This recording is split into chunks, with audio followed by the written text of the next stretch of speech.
ভালো রাখার জন্য সবসময় খুব বড় কিছু করার প্রয়োজন হয় না। ছোট ছোট অভ্যাসই পারে বড় পরিবর্তন আনতে।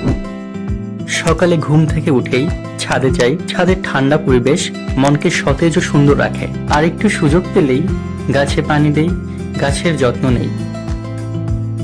প্রতি সপ্তাহে কমপক্ষে একটি হলেও চারা গাছ রোপণ করি, যা আমার বারান্দা এবং ছাদের ছোট্ট বাগানের জন্য অত্যন্ত প্রয়োজনীয়। আমার দিন শুরু হয় পুনরায় ব্যবহারযোগ্য এই বোতল দিয়ে। একবার ব্যবহারযোগ্য প্লাস্টিককে বর্জন করার এটাই আমার প্রথম পদক্ষেপ। নিজের কাজ শেষে অপ্রয়োজনীয় লাইট এবং ফ্যান বন্ধ রাখি। ছোট কাজ, কিন্তু বিদ্যুৎ সাশ্রয় এর ভূমিকা অনেক বেশি। যত্রতত্র ময়লা আবর্জনা না ফেলে নির্দিষ্ট ডাস্টবিনে ফেলুন। নিজে সচেতন হন, অন্যকেও সচেতন করুন। আমি তো শুরু করে দিয়েছি, আপনারা করছেন তো? নিজেকে পরিবর্তন এবং পৃথিবীকে পরিবর্তনের জন্য এই চ্যালেঞ্জে আপনিও যোগ দিন। জানান আপনি কি করছেন।